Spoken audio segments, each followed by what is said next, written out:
Un saludo mis hermanos, continuamos nuevamente con Apocalipsis capítulo 6, hablando un poco de los sellos. Ya hablamos del primer sello, que es el sello de la victoria, ese jinete del caballo blanco que representa a la iglesia cristiana que salió venciendo para vencer, y el evangelio fue predicado en el mundo, en el tiempo, en esa época, en todo el imperio romano. Pero luego surge el caballo, ese caballo rojo. Ese caballo rojo que va del año 100 al año 313. El rojo significa sangre, y eso quiere decir que hay persecución. Sabe que cuando el enemigo ve que el evangelio crece y crece, él empieza a perseguir. Cuando el diablo ve que tú estás creciendo, avanzando y teniendo victorias, él no va a estar contento y feliz. Él va a buscar la manera de perseguirte, perseguir, levantar la espada contra ti. Jesús dijo: yo no he venido a traer paz sino espada. Porque el hijo se levantará contra su madre, la madre contra sus hijos, la suegra contra su nuera, y todos habrá una guerra, un problema serio. Jesús dijo que iba a traer división, y la verdad es que el evangelio trae división.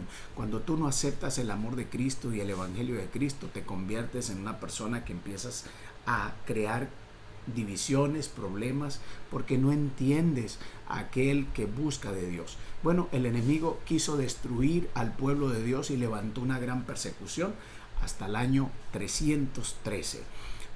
Hubo gran persecución, pero justo en el año 313 aparece un gran emperador, el emperador Constantino.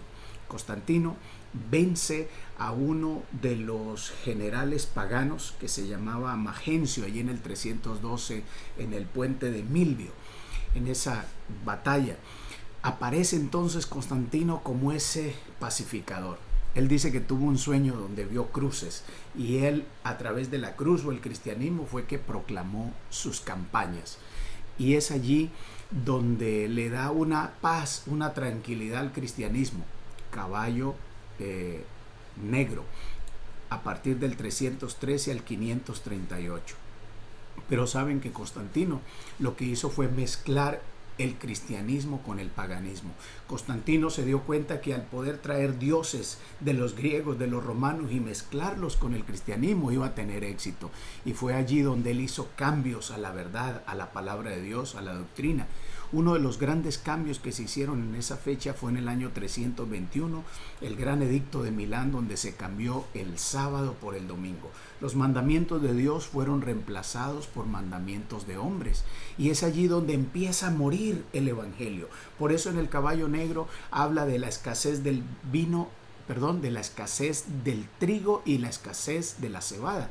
Eran alimentos diarios comunes para el pueblo. Sin embargo, había una gran escasez, que significa que la palabra de Dios escaseaba en esos días. Esa época escaseó la Biblia, la palabra de Dios, y la gente comía más de las tradiciones que el hombre enseñaba y no lo que la palabra de Dios decía. Pero algo maravilloso dice: no toques el vino y el aceite, porque sabe, Dios permitió que el vino, que representa la palabra de Dios, que representa la gracia de Cristo, que representa la enseñanza de la palabra, se mantuviera aún en medio de toda esta situación de oscuridad. Y el vino representa la palabra de Dios, y el aceite representa el Espíritu Santo.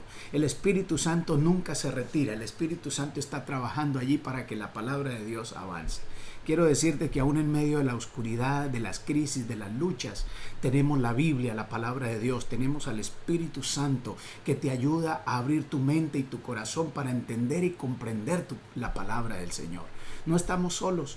El Espíritu Santo siempre está trabajando para levantar a su pueblo, para que se mantenga en el camino, para que se mantenga en la línea y no se desvíe. Esa época de oscuridad tremenda que representa ese caballo negro, sin embargo, Dios está en control y Dios está con su pueblo también. Ahora surge ese caballo amarillo.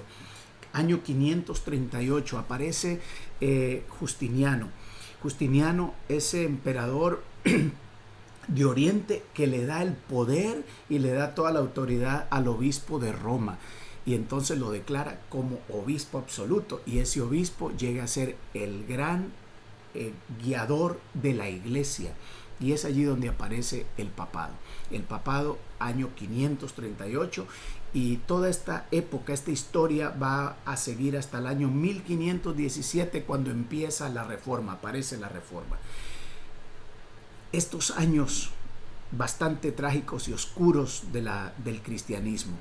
Ese caballo amarillo es un caballo pálido, es un color pálido donde la palabra de Dios no se distingue, donde lo blanco y lo negro parece que no tiene, no se distingue.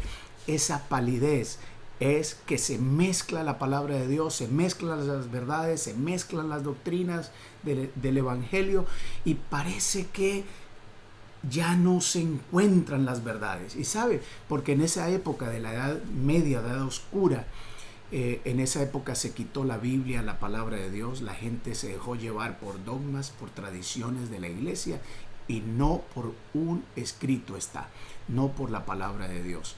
En ese momento, las personas, al no tener la palabra y la Biblia, pues se dejaban guiar por las tradiciones humanas. Es una época difícil, una época de persecución. Se persigue al pueblo de Dios también. Aquel que no obedece a las tradiciones humanas y de la iglesia, entonces son perseguidos, son llevados a la hoguera, son llevados al potro, son llevados a las grandes persecuciones, y allí aparece la Inquisición y todo este sistema de persecución contra la iglesia y contra los cristianos. Qué difícil. Pero sabe que el Señor, en medio de toda esa situación, Él dice, yo soy vencedor. Sabe, Jesús es el que murió, pero que también resucitó, el que vive y tiene la victoria. Aunque el cristiano daba la vida y moría por sus convicciones, ellos morían sabiendo que seguían a un libertador, a un jefe, a Jesús, su gran libertador. Mis hermanos, mis amigos, cuando tú quieres ser fiel a Dios, siempre va a haber oposición, siempre va a haber guerra, pero recuerda que Jesús ganó la victoria, que Jesús ya es un vencedor. Y si tenemos que morir, Él dice en la palabra de Dios, sé fiel hasta la muerte y yo te daré la corona de la vida. No tengas temor de enfrentar aún la muerte, el martirio, la persecución, por mantenerte fiel a la palabra de Dios. No vendas la palabra de Dios, no la comprometas, no comprometas la verdad por tradiciones humanas. Aférrate de la palabra de Dios, aférrate de Cristo, y sabe que el Señor te dará siempre la victoria, porque Él es vencedor, Él es victorioso. Dios te bendiga en este día y te ayude a seguir aprendiendo y creciendo en la palabra de Dios. Tenemos un gran vencedor que es Cristo Jesús. Si hoy estás pasando algún problema de persecución, de tensiones, compromisos, recuerda, Jesús es el vencedor y Él te da la victoria. Dios te bendiga.